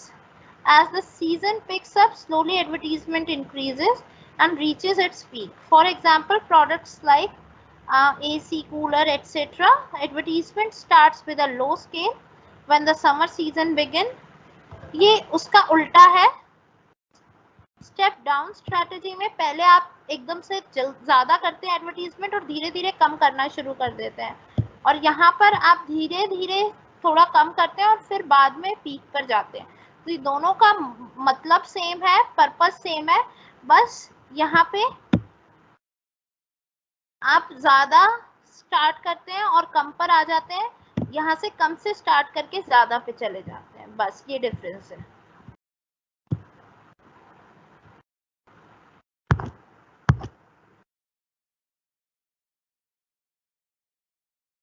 Methods वाली स्लाइड मैंने छोड़ी नहीं है, वो यही सारे मेथड्स लिखे हुए थे, बस नाम लिखे हुए थे, इसलिए मैं एक एक करके सारे मेथड्स पर ही आ गई. वहां पे बस इनके नाम लिखे हुए हैं जितने भी मेथड्स मैंने कराए हैं. ट्रांजिट एडवर्टीजमेंट का मतलब है जब आप कोई कहीं जा रहे हैं और आपने देखा किसी व्हीकल पे कुछ लिखा हुआ है, या व्हीकल के अंदर लिखा हुआ है, बस के अंदर है, मेट्रो के अंदर है, या स्टेशन पर है, वो ट्रांजिट एडवर्टीजमेंट कहलाती है. ट्रैवल करने के दौरान कोई एडवर्टीजमेंट में आप एक्सपोज होते हैं.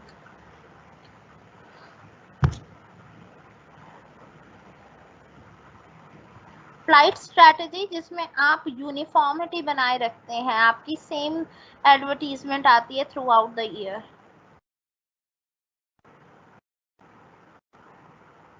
स्टडी स्ट्रैटेजी और फ्लाइट स्ट्रैटेजी दोनों सेम ही है. इसमें भी आप एक अमाउंट रख लेते हैं और उतना अमाउंट स्पेंड करते हैं हर महीने. बस ये हो सकता है कि कभी जैसे ज़्यादा महंगी हो गई या ज़्यादा सस्ता हो गया, तो आप अमाउंट पे डिपेंड करता है, ना कि वॉल्यूम पे. फ्लाइट स्ट्रैटेजी में वॉल्यूम पे डिपेंड करता है कि आपको इतना एडवर्टीजमेंट करना ही करना है. स्टडी में पैसे पे डिपेंड करता है कि इतना पैसा आपने रखा हुआ है इस मंथ के लिए, उतना ही लगाना है.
ऑल्टरनेट स्ट्रेटेजी में आप एक महीने ज्यादा करते हैं, एक महीने एडवर्टीजमेंट करते हैं, दूसरे महीने नहीं करते, फिर तीसरे महीने करते हैं, चौथे महीने नहीं करते। Alternative strategy.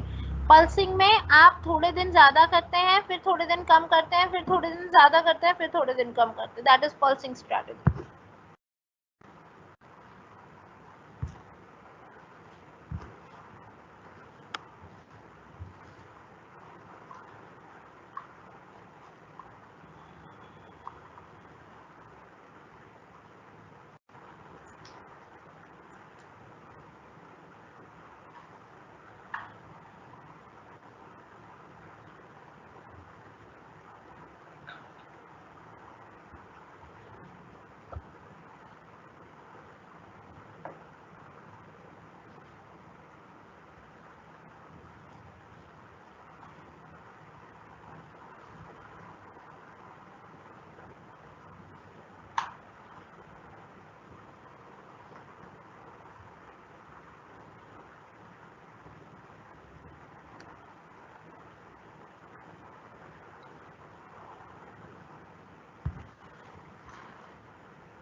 टारगेट मार्केट और टारगेट ऑडियंस सेम है। टीजर स्टेप अप स्ट्रैटेजी में आप पहले थोड़ी बहुत एडवर्टीजमेंट देना शुरू करते हैं और फिर उसके बाद जैसे ही सीजन आता है बहुत ज़्यादा एडवर्टीजमेंट करने लग जाते हैं।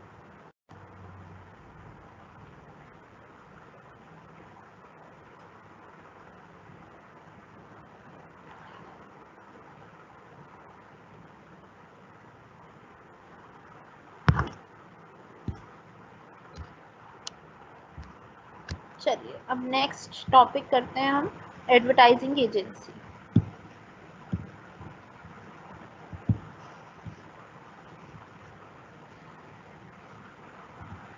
2 मिनट का ब्रेक दे रही हूँ, उसके बाद हम नेक्स्ट टॉपिक करेंगे।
Okay, our next topic is advertising agency. Advertising agency क्या होता है? It is just like a tailor. Tailor क्या करता है? पहले मेजरमेंट्स लेता है, उसके बाद क्लोथ डिसाइड करता है कि ठीक है रॉ मटेरियल क्या होगा, फिर थ्रेड्स देखता है, उसके हिसाब से ड्रेस को शेप देता है और उसको फाइनली स्टिच करता है और डिलीवर कर देता है कस्टमर को। ये काम होता है टेलर का। सिमिलरली एडवर्टाइजिंग एजेंसी भी एक टेलर है जो अपने क्लाइंट के लिए एडवर्टीजमेंट बनाती है। उसके लिए उन्हें जो भी चीज़ें इकट्ठी करनी पड़ती हैं कि क्या कंटेंट होना चाहिए, कौन सेलिब्रिटी होना चाहिए, क्या मीडिया होना चाहिए, क्या मीडिया शेड्यूलिंग होनी चाहिए, सारा काम क्लाइंट के लिए एडवर्टाइजिंग एजेंसी करके देती है, यानी उनके लिए एडवर्टीजमेंट बनाकर देती है। The work of a tailor is to collect the raw material, find matching threads, cut the cloth in the desired shape, finally stitch the cloth and deliver it to the customer. Advertising agency is just like a tailor. It creates the ads, plans how, when and where it should be delivered, and hands it over to the client. The advertising agency is mostly not dependent on any organizations. That means they work independently. Okay? These agencies take all the efforts for selling the product of the client, यानी वो सारे efforts करते हैं ताकि client का product बिक जाए. They have a group of people, experts in their particular fields, thus helping the companies or organizations to reach their target audience, the customer, in an easy and simple way.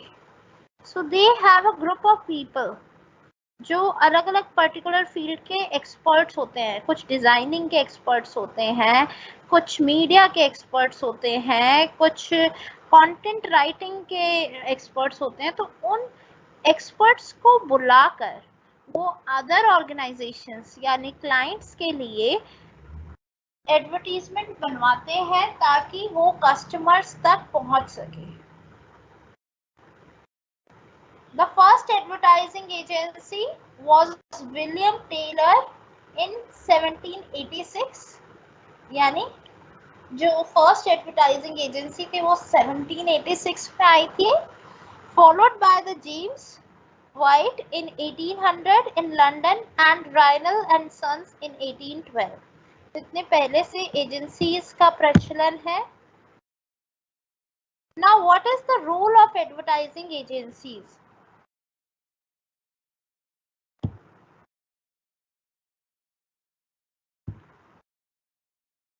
The role of advertising agency, creating an advertisement on the basis of information gathered about the product. यानी कोई भी information product के बारे में पहले लेना उनका role है कि भाई किस प्रोडक्ट के बारे में हमें एडवर्टीजमेंट करनी है, हम क्या दिखाना चाहते हैं। तो पहले तो उस प्रोडक्ट के बारे में इंफॉर्मेशन को लेना, doing research on the company and the product and the reaction of the customer. फिर देखना कि कस्टमर उसके बारे में क्या सोचते हैं, कंपनी की क्या इमेज है और प्रोडक्ट की क्या इमेज है। Then planning for the type of media to be used. फिर वो डिसाइड करते हैं कि क्या कौन सा मीडिया यूज किया जाएगा, television, radio, newspaper, depending upon the type of audience they have. उसके बाद डिसाइड करेंगे कब और कहाँ कैसे मीडिया शेड्यूलिंग की जाए, और फिर लास्ट में taking the feedbacks from the clients as well as the customer and then deciding the further line of action. यानी एक बार एडवर्टीजमेंट बनाने के बाद वो फीडबैक लेंगे कस्टमर्स से, और पहले तो क्लाइंट से लेंगे कि भाई आपको कैसी लग रही है, ठीक लग रही है, सेटिस्फाई हो या नहीं हो। उसके बाद वो कस्टमर्स से लेंगे जब एक बार रिलीज हो जाएगी और उसके बाद अगर कुछ चेंजेस करने हैं तो वो करेंगे। तो ये है रोल ऑफ एडवर्टाइजिंग एजेंसी।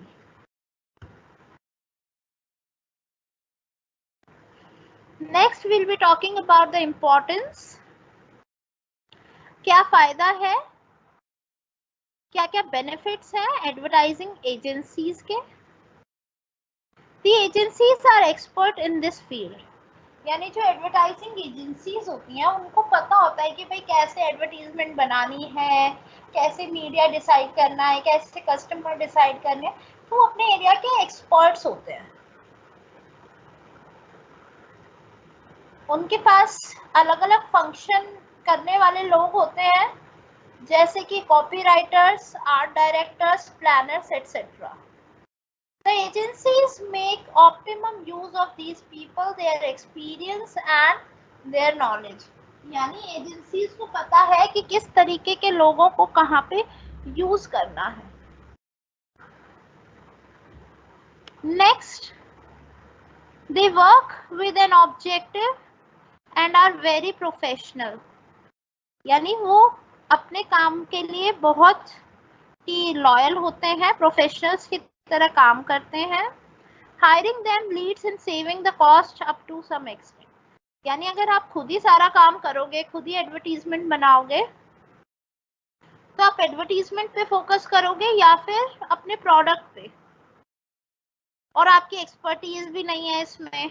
इसीलिए it is suggested to get this service outsourced, ताकि आपका जो काम है आप उस पे फोकस करो और एडवर्टीजमेंट जो उसके एक्सपर्ट है उनको बनाने दो। हो सकता है आपकी कॉस्ट भी कम आए।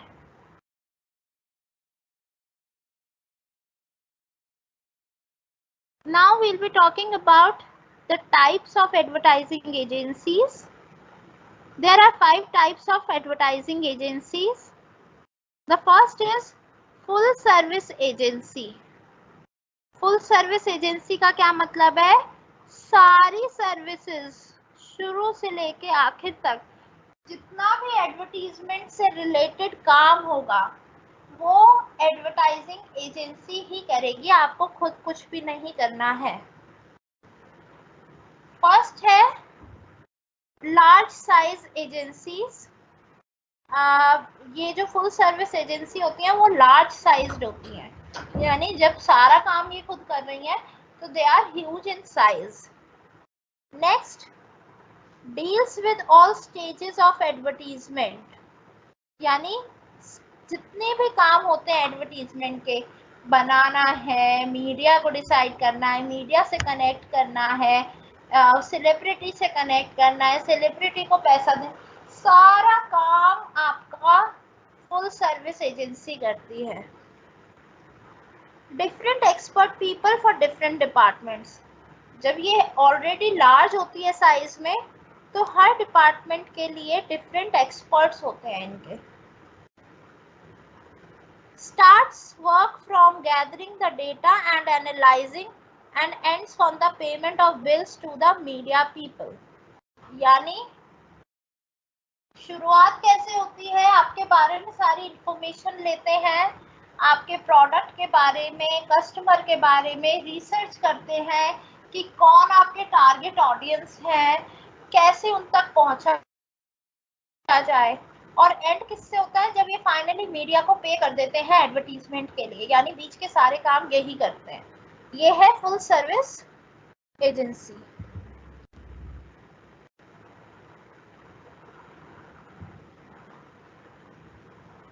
नेक्स्ट है interactive agencies. Interactive agencies, they are modernised modes of communication are used. यहाँ पे मॉडर्नाइज मोड्स जो हैं कम्युनिकेशन के यूज किए जाते हैं, यानी ये सारी सर्विसेज तो नहीं देते, लेकिन कुछ कुछ सर्विस के लिए, जैसे इंटरनेट सर्विस है या फिर आपको सोशल मीडिया पे सर्विस चाहिए, तो ये इंटरैक्टिव एजेंसीज होती हैं जो आपको थोड़ा बहुत हेल्प करती हैं। Uses online advertisement, sending personal message on the mobile phones, जैसे आपने बता दिया कि हमारे इतने लोग हैं, इनको मोबाइल फ़ोन पे मैसेज करना है या मेल करना है, तो इस तरीके के छोटे-मोटे काम ये इंटरैक्टिव एजेंसीज़ करती हैं, यूजुअली ऑनलाइन एडवर्टाइज़मेंट में होती हैं। The ads produced are very interactive, having very new concept and very innovative. जो इनकी ये एजेंसीज होती हैं, ये बहुत इंटरैक्टिव एड्स बनाती हैं, जैसे फेसबुक की पोस्ट बना दी आपकी या कोई गेम बना दिया आपके नाम का, तो ये नए नए कंसेप्ट लाके और इनोवेटिव तरीके से आपके एडवर्टीजमेंट को बनाते हैं।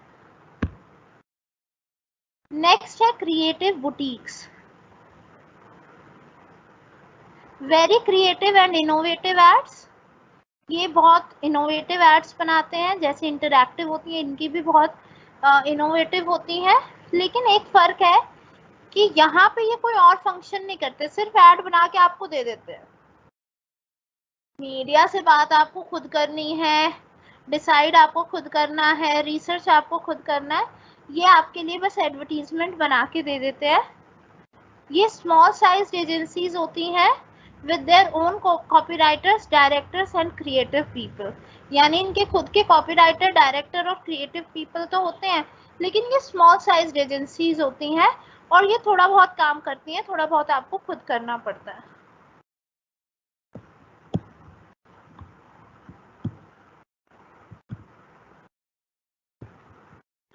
नेक्स्ट है मीडिया बाइंग एजेंसीज। ये क्या करती हैं, ये आपके लिए किसी टेलीविजन शो के बीच में, मूवी के बीच में और किसी न्यूज़पेपर में स्पेस आपको खरीद के देती हैं बस। So buys place for the advertisement and sells it to the advertisers. यानी पहले सपोज मैंने कोई शो आना है, उस शो के बीच के सारे स्लॉट मैंने खरीद लिए और फिर बाद में बाकी के एडवर्टाइजर्स को ज़्यादा पैसे में बेच दिए। ये होती है मीडिया बाइंग एजेंसी, यानी मुझे डायरेक्ट मीडिया में जाके खरीदने की ज़रूरत नहीं है, ऑलरेडी किसी एजेंसी ने खरीद रखा होगा और वो आगे बेच देंगे, तो मैं उनसे खरीद सकती हूँ। फॉर एग्जाम्पल, जैसे आपने देखा होगा टिकट्स ब्लैक में बिकती हैं, तो अगर आप जाके किसी मूवी के 40 टिकट खरीद लो और फिर बाद में आगे थोड़े ज़्यादा रुपयों में बेच दो, अब लोगों को कन्वीनियंस रहेगा कि उनको वहाँ पे लाइन में लग के नहीं लेना पड़ेगा, आपको ये फ़ायदा रहेगा कि थोड़े से ज़्यादा पैसे मिल जाएंगे। तो इस तरीके की मीडिया बाइंग एजेंसी होती हैं जो ऑलरेडी थोड़े स्लॉट खरीद लेती हैं और फिर बाद में लोगों को बेच देती हैं, एडवर्टाइजर्स को बेच देती हैं। Sales time in which the advertisement will be placed, schedule slot at different television channels and radio stations, finally supervises or checks whether the ad has been telecasted at opted time or place or not. यानी इनका काम सिर्फ media scheduling से related होता है कि सही time पे, सही जगह और सही फ्रीक्वेंसी में एडवर्टीजमेंट दी जा रही है या नहीं। और लास्ट है in house agency. In house agency होती है, जैसे मैं कोई प्रोडक्ट मैन्युफैक्चरर हूँ, मैं किसी और एजेंसी को हायर ना करके अपनी ही कंपनी में एक एडवर्टीजमेंट की एजेंसी खोल लूँ, कुछ लोगों को हायर कर लूँ कि ये सब मेरे लिए एडवर्टीजमेंट बनाएंगे, हम बाहर से नहीं बनवाएंगे, वो होती है in house agencies. As good as full service agency, क्योंकि सारी सर्विसेज खुद ही करते हैं आप। Big organisation prefer these type of agencies which are built and work only for them. यानी जो ये एक ऐसी एजेंसी होती है जो सिर्फ अपनी पेरेंट कंपनी के लिए ही काम करती है। These agencies work as per the requirement of the organization. जैसे अगर टाटा अपनी खुद की एजेंसी खोल ले तो उनको बहुत फायदा होगा, क्योंकि उनके इतने प्रोडक्ट हैं, उन्हें बाहर से एडवर्टीजमेंट नहीं बनवानी पड़ेगी, तो ये इन हाउस एजेंसीज होती हैं। And with this we are done with the advertising agency. Now let me come back to your screen if you have any question.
Media buying agency illegal नहीं है, क्योंकि वो भी पैसों में ही खरीद रहे हैं और ऐसा कुछ ब्लैक नहीं कर रहे हैं, बस कन्वीनियंस के लिए वो खरीद कर रखते हैं, तो it is not illegal.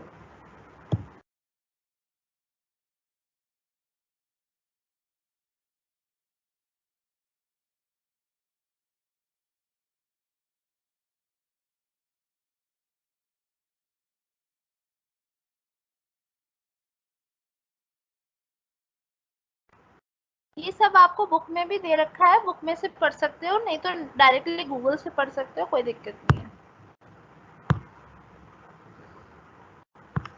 PPT मैं भेज रही हूँ, पहले आपकी क्वेरी ले लेती हूँ, फिर पीपीटी भेजूंगी। क्रिएटिव बुटीक, जिसमें बस आपको एड क्रिएट करके दी जाती है, मीडिया वगैरह का सारा डिसीजन आपको लेना है, रिसर्च आप ही को करना है, बस आपको एक एड बनाकर दे दी जाती है।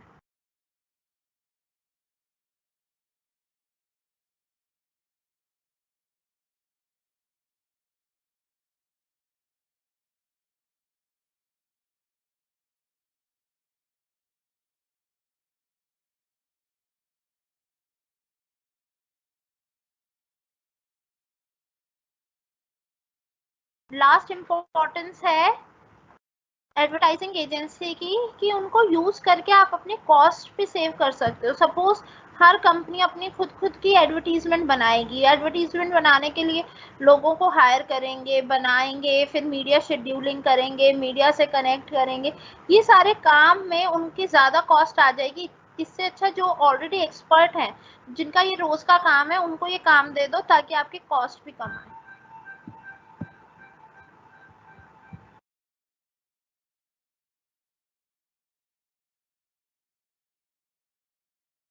इंटरैक्टिव में ज़्यादातर ऑनलाइन रिलेटेड एडवर्टीजमेंट्स बनाई जाती हैं, क्रिएटिव बुटीक्स में सारी तरीके की एडवर्टीजमेंट्स बनाई जाती हैं।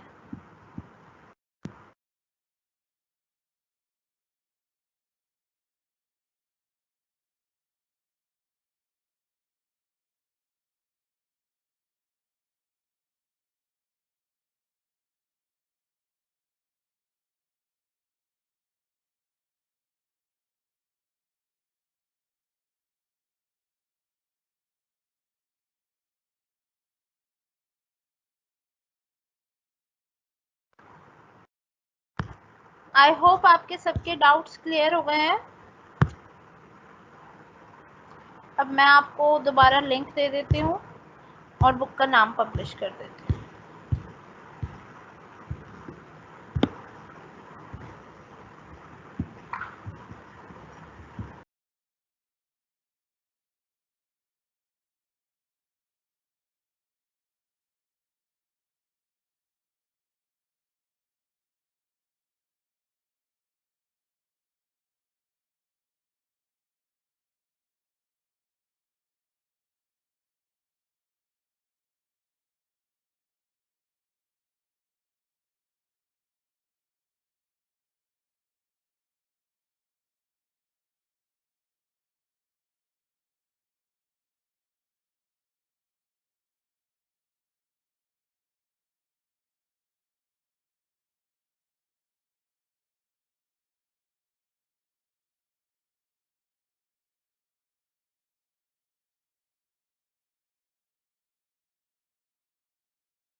इंटरैक्टिव एजेंसी और क्रिएटिव बुटीक में यही डिफरेंस है कि क्रिएटिव बुटीक हर तरीके की एड्स बनाते हैं, इंटरैक्टिव एजेंसीज ज़्यादातर सोशल मीडिया और ऑनलाइन एडवर्टीजमेंट्स पे ध्यान देते हैं।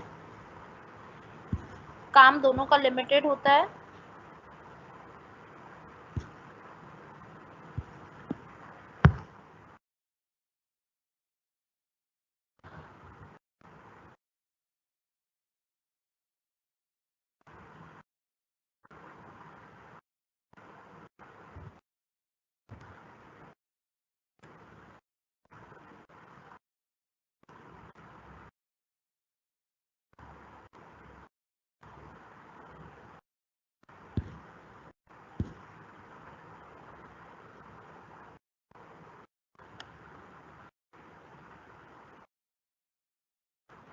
Hello hello hello.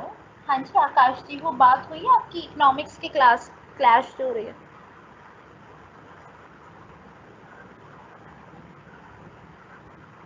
अच्छा,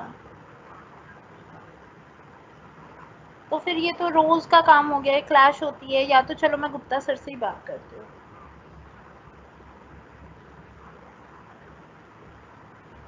अच्छा ठीक है, ठीक है, ठीक है, मैं बात कर लूँगी और आप मेरा ये अब एंड कर सकते हैं, क्लास हो गई है मेरी क्लास।